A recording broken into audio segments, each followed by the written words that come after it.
معزز ساتھیوں، یہ جو رمضان کی راتیں ہوتی ہے کوئی عام راتیں نہیں ہوتی، یہ بڑی بابرکت راتیں ہوتی ہے۔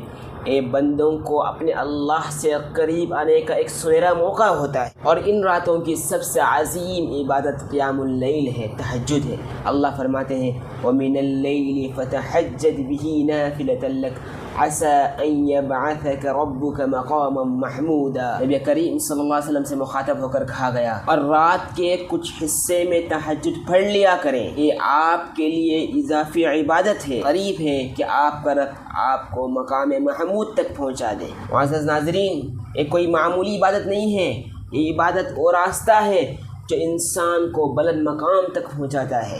نبی کریم صلی اللہ علیہ وسلم کے بارے میں آتا ہے کہ حضرت عائشہ روایت کرتی ہے کہ میں نے دیکھا کہ نبی کریم صلی اللہ علیہ وسلم کے قدم مبارک سوج جاتے تھے، اس طرح کا قیام کرتے تھے۔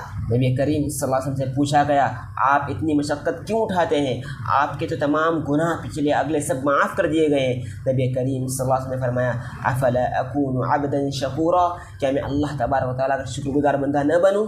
نبی کریم صلی اللہ علیہ وسلم کو اپنی اتنی فکر تھی اور اس درجے کا اہتمام کرتے تھے، جبکہ ان کے اگلے پچھلے سب گناہ معاف کر دیے گئے ہیں۔ پھر ہماری اور آپ کی کیا حیثیت ہے؟ ہم کو کس درجے کا اہتمام کرنا چاہیے اور اپنی کتنی فکر کرنی چاہیے؟ رسول اللہ صلی اللہ علیہ وسلم نے فرمایا، من قام رمضان ایمانا واحتسابا غفر له ما تقدم من ذنبه، متفق علیہ۔ جس نے ایمان اور ثواب کی نیت سے قیام اللیل پڑھا، یعنی رات میں قیام کیا یا تہجد پڑھا، اس کے پچھلے تمام گناہ معاف کر دیے جاتے ہیں۔ یہاں گناہ سے مراد گناہ صغیرہ ہے، گناہ کبیرہ بغیر توبے کے معاف نہیں ہوتے۔ ایک اور جگہ نبی کریم صلی اللہ علیہ وسلم نے فرمایا، افضل الصلاة بعد الفریضہ صلاة اللیل، رواہ مسلم۔ یعنی فرض نمازوں کے بعد اگر کوئی سب سے افضل نماز ہے وہ ہے تہجد کی نماز، وہ ہے قیام اللیل۔ ذرا سوچئے، یہ ایسی عبادت ہے جس عبادت کو اللہ نے خاص بنایا ہے اور اس کو مغفرت طلب کرنے کا ذریعہ بنایا ہے، اور خود نبی کریم صلی اللہ علیہ وسلم نے پابندی کے ساتھ اس کا اہتمام کیا۔